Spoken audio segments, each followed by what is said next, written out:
હરિની શૈલી. શૈલી એટલે શું? મને કહો. શૈલી એટલે શું? બોલો. જેવું ખબર હોય એવું બોલો, એટલે હું સુધારીશ. શૈલી નથી ખબર? શૈલી એટલે ભાષા, સ્ટાઇલ, રીતિ, જે કહેવું છે એ ઉક્તિ. અને ભાષા શૈલી જેટલી અસરકારક એટલી સામેવાળા સુધી પહોંચી જાય. એમ કહેવાયું છે રીતિરાતમાં કાવ્ય. તમારી ભાષા, તમારી શૈલી, તમારી રીતિ જ એ કાવ્યનો આત્મા બને છે. કાવ્ય નહીં, તમે બોલો એમાં જ ખબર પડી જાય. વાકભૂષણમ કુલઃ, બોલવાની જે પદ્ધતિ હોય એના ઉપરથી જ ખબર પડી જાય કે વર્તન કેવું હશે. ભાષા સ્ટાઇલી. બરાબર? હવે ભર્તુહરિ છે, એમની ભાષા શૈલી, શૈલી એટલે ભાષા, શૈલી કઈ છે?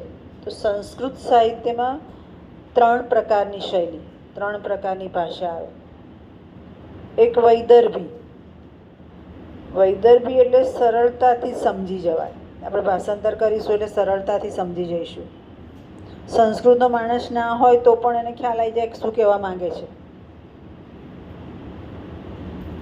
ત્યાર પછી પાંચાલી. પાંચાલીમાં થોડા થોડા અલ્પ સમાસ હોય, છોડીને વાંચવું પડે તો ખ્યાલ આવે. અને ગૌડી એટલે પ્રચુર સમાસ, ગદ્ય હોય, એ કોઈ સમજાવનાર જોઈએ જ. આ 3 પ્રકારની શૈલીમાં વૈદર્ભી શૈલી માટે તો એવું કહેવાયું છે કે શૈલીએ જાતે જ કાલિદાસને પસંદ કર્યા. એટલે કહેવાનો અર્થ એવો છે કે કાલિદાસની એના પર પકડ છે. અને ભર્તુહરિની શૈલી પણ વૈદર્ભી છે. નીતિ શતકમાં સરળતાથી, સાહજિકતાથી સમજી શકાય એવા શ્લોકો છે. બીજું એનો સાહિત્ય પ્રકાર મુક્તક છે. મુક્તક એટલે મોતી સમાન ઝળહળવું. શ્લોક વાંચીશું, સમજીશું એટલે ખ્યાલ આવી જશે કે એની અંદર જે સમાજને સેટાયર, કટાક્ષ આપ્યો છે એ આપણને સ્પષ્ટ થાય છે.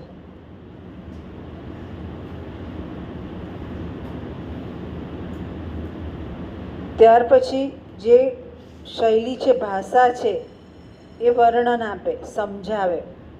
તો એની અંદર અલંકાર અને છંદ આપણને સમજી શકાય એવો હોય તો એ વૈદર્ભી શૈલીમાં જાય. અહીંયા પણ અલંકારમાં મોટે ભાગે ઉપમા અલંકાર જોઈ શકાય છે. ઉપમા અલંકાર પણ સાહજિકતાથી સમજાય એવો હોય છે. છંદ યોજના.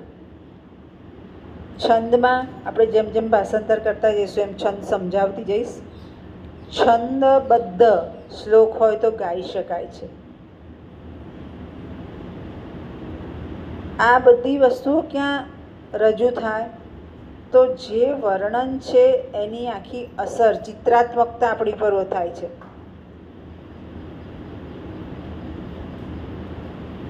ધારો કે એમ સમજાવે કે વિદ્યાનું મહત્વ છે, એ બોલે એની કરતાં એમ કે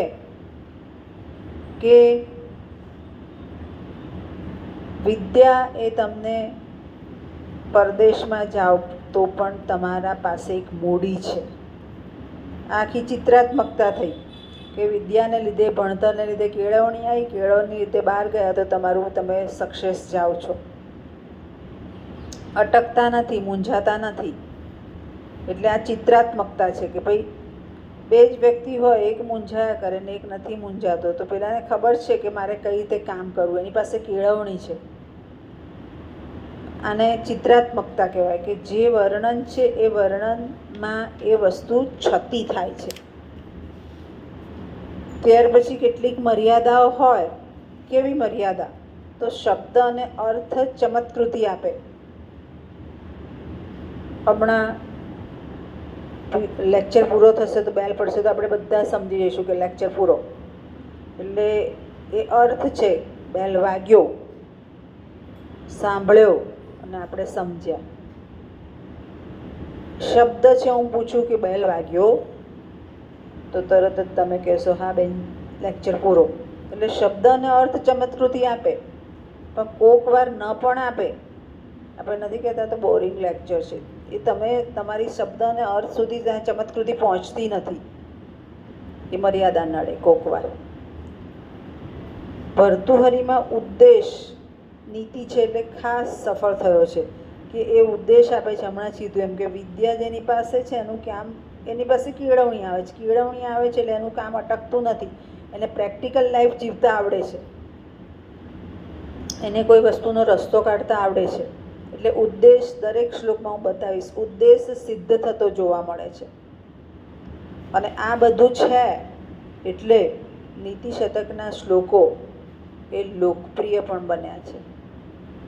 અને લોકપ્રિય એટલા માટે કે આપણને એ સિદ્ધિ અસર કરે છે. અને આ બધામાં મુખ્યત્વે પાસું વૈદર્ભી શૈલીનું છે. ખ્યાલ આવી ગયો? સમજ પડી ગઈ? ટૂંક નોંધ તરીકે પૂછાય જ લખી લેજો.